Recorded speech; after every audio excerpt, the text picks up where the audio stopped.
Two strangers go into a room.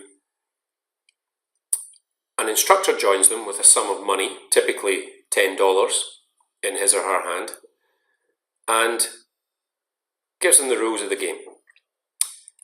To the first of the strangers, the money is given.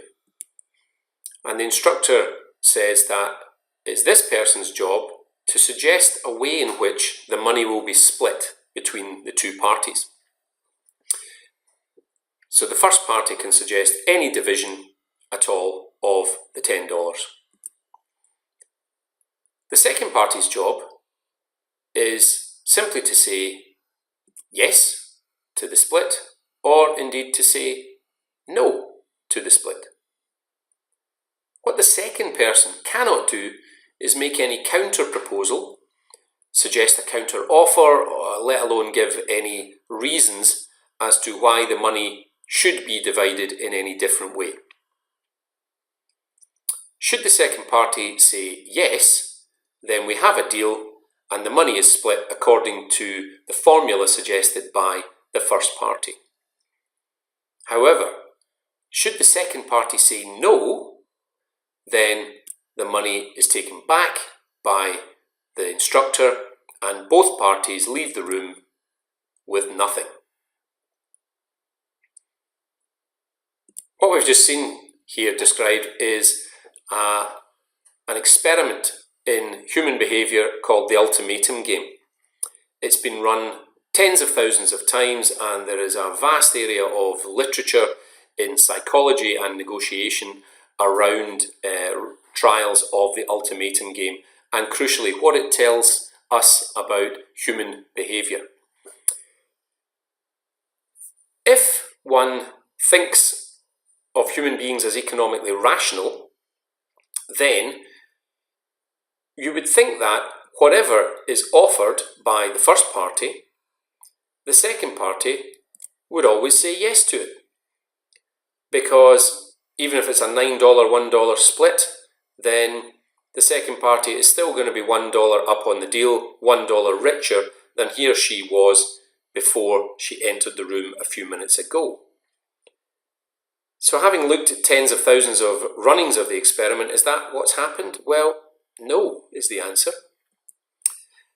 If we have a graph of a split of 0% to 100% in terms of the division between the parties, what the results, cumulative results, tell us is that actually most offers come somewhere in the 40 to 50 zone. So that's 40% to you, 60% to me, the person making the proposal.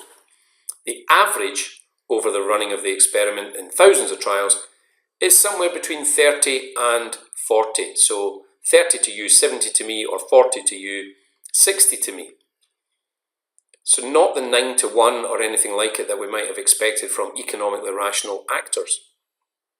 And how do these offers go down? Well, what we see is that offers that are 20-80 or 80-20 or below are rejected more than half of the time.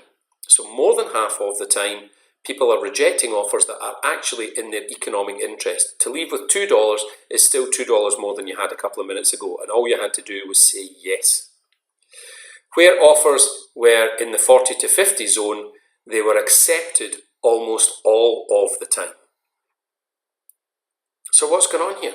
Well, we're looking here at the role that legitimacy plays within a negotiation context, and we can draw lessons from the ultimatum game that tell us about people's behaviour in negotiation, and generally one of the big drivers of human behaviour in life itself. As Patton says, a notion of fairness is one of the most powerful of human emotions, and it seems that from running the ultimatum game there is evidence to support that people will reject offers that they think are unfair, even if it means depriving themselves of some economic benefit, because in relational or relative terms to the other party, it's not right that they should walk away with more simply because in the operation of the trial, they were given the power of making the proposal. So that's one side of it. But you know, there's another version of the game we'll go on to in a minute, which shows that there's even more extreme behaviour going on here. For now, let's remind ourselves that there are the parallel tracks of negotiation, which is the how and the what, and we realise that our fairness antenna, if you like, applies with both how the negotiation takes place, the rules of the game, the procedure, the circumstances in which we're asked to meet, the timelines under which we're supposed to operate. Are you given adequate time to prepare, to digest a brief, to make a response? Is the venue suitable for both parties, and so on? As well as the fairness of the deal itself. Does this represent a justified amount? If we're getting 5%, why are they getting 10%? If you can afford 15% for yourself, why are you only offering us 3%? And so on and so forth. And we look for and have a sense, perhaps an innate sense of fairness in both the procedural rules of the game as well as the fairness of the substantive deal or proposal that may be on the table. Let's go back to our games. The even more extreme version is the dictator game. And in the dictator game, the first party who's handed the money at the start has complete power. On this occasion, there is no veto on the part of the second party. So whatever the first party says has to be accepted.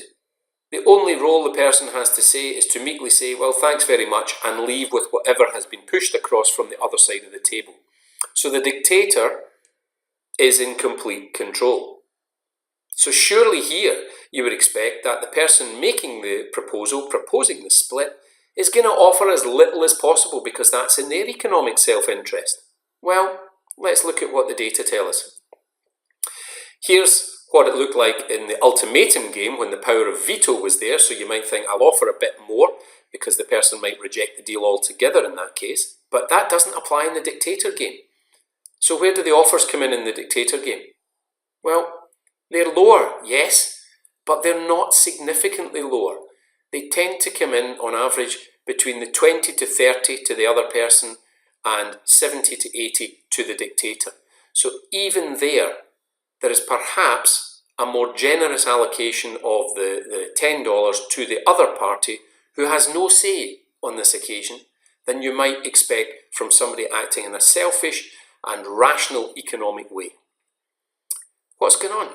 Well, I think what's going on here in the mind of the dictator is the notion that ultimately we all have to live with ourselves. We all have to be able to look in the mirror and think, who is it I actually am? And this links to the very important concept in social psychology of cognitive dissonance. Cognitive dissonance, as it says on the screen, is a state of tension when an individual holds two cognitions that are psychologically inconsistent. A state of tension, and we don't like being in tension as human beings. We don't like having an internal difficulty that's causing us not to be relaxed about who we are in the world. Let's give you an example. So I think I'm quite a stand-up guy. I'm not a bad member of the community. I'm held in relatively high esteem by friends and family and people around me. I look in the mirror and I think, yeah, you're doing all right. And yet I know secretly that I steal things, perhaps from my employer, perhaps from people around me. And I think, well, how can I square those two ideas? Because a stand-up person who's well liked and respected in the community wouldn't be thought of that way if he's also a thief. So there's a question, and that's the dissonance in my head. And unresolved, that dissonance, that tension, is going to drive me crazy. So how do human beings resolve the tension? Well, they do it in two ways. They either change their behaviour or they rationalise and alter the way they think about their behaviour. So, in this case, I might stop stealing, change my behaviour, live up to my ideals of myself that I want to see when I look in the mirror, or I will rationalise how I think and interpret my behaviour. I might say, well, the people I steal from have insurance anyway. It's a victimless crime. Nobody really loses. In the end, everybody gets something out of it. And somehow try and assuage these contradictory ideas by changing the way I perceive them, and so getting rid of cognitive dissonance. That's because we don't like, as human beings, living with contradictory ideas of who we actually are. In negotiation then, we want to, most of us, feel that we are fair, first of all to ourselves, and we judge the other party's actions by a standard of what we think is fair. This is why, in the ultimatum game, the second party would rather walk away than stick to a deal that he or she thinks is unfair, even if it's against our economic rational interest. But what the dictator game tells us is that not only are we assessing what's fair to us, we're also plotting our moves in terms of what we think is fair to the other party as well. That is also influencing our behaviour.